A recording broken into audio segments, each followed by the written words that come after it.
بسم اللہ الرحمن الرحیم۔ شروع اللہ کے نام سے جو نہایت مہربان رحم والا ہے۔ سورۃ بقرہ یہ قرآن کی سب سے لمبی سورت ہے۔ اس کی آیت نمبر 67 تا 73 میں اس گائے کا واقعہ مذکور ہے جسے ذبح کرنے کا حکم بنی اسرائیل کو دیا گیا، اس لیے اس سورت کا نام سورۃ بقرہ ہے، کیونکہ بقرہ عربی میں گائے کو کہتے ہیں۔ سورت کا آغاز اسلام کے بنیادی عقائد یعنی توحید، رسالت، آخرت کے بیان سے ہوا۔ اسی زمن میں انسانوں کی 3 قسمیں یعنی مومن، کافر، منافق بیان کی گئی ہیں۔ پھر حضرت آدم علیہ السلام کی تخلیق کا واقعہ بیان فرمایا گیا ہے تاکہ انسان کو اپنی پیدائش کا مقصد معلوم ہو۔ اس کے بعد آیات کے ایک تفصیل سلسلہ میں بنیادی طور پر خطاب یہودیوں سے ہے جو بڑی تعداد میں مدینہ منورہ کے آس پاس آباد تھے۔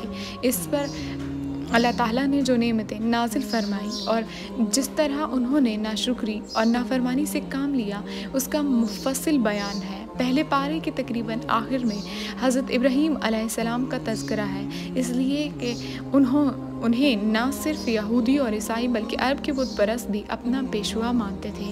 ان سب کو یاد دلایا گیا کہ وہ خالص توحید کے قائل تھے۔ انہوں نے کبھی کسی قسم کے شرک کو گوارا نہیں کیا۔ اسی زمن میں بیت اللہ کی تعمیر اور اس قبلہ بنانے کا موضوع زیر بحث آیا ہے۔ دوسرے پارے کے شروع میں اس کی تفصیل احکام بیان کرنے کے بعد اس صورت میں مسلمانوں کی انفرادی اور اجتماعی زندگی سے متعلق بہت سے احکام بیان فرمائے گئے ہیں، جن میں عبادت سے لے کر معاشرات، خاندانی امور اور حکمرانی سے متعلق بہت سے مسائل داخل ہیں۔ یہ سورت مدنی ہے یعنی سورۃ البقرہ مدنیہ، اور اس میں 286 آیات ہیں، 40 رکوع ہیں۔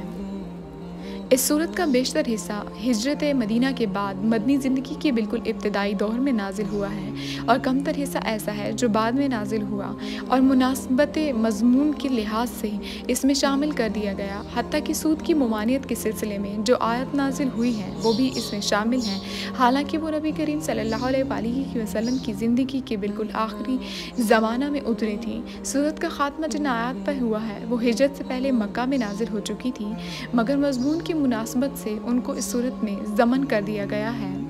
شان نزول: اس صورت کو سمجھنے کے لیے پہلے اس کی تاریخ پس منظر اچھی طرح سمجھ لینا چاہیے۔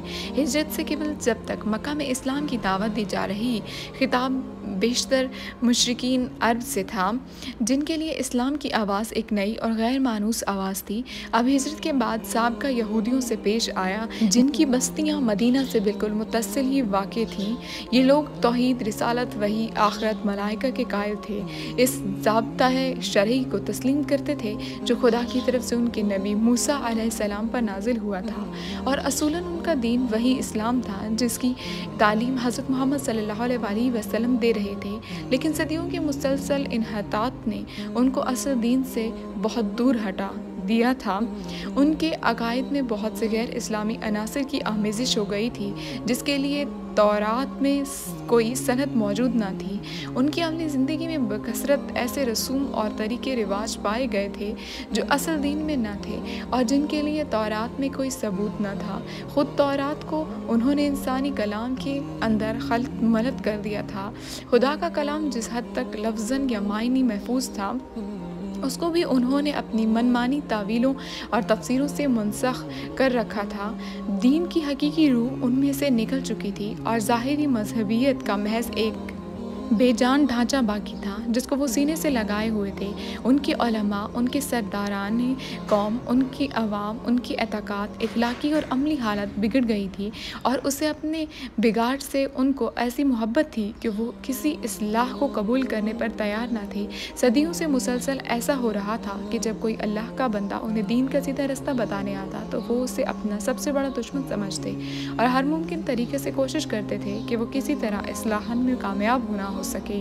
یہ لوگ حقیقت میں بگڑے ہوئے مسلمان تھے جن کے ہاں بدعتوں، تحریفوں، گافیوں، فریقہ بندیوں،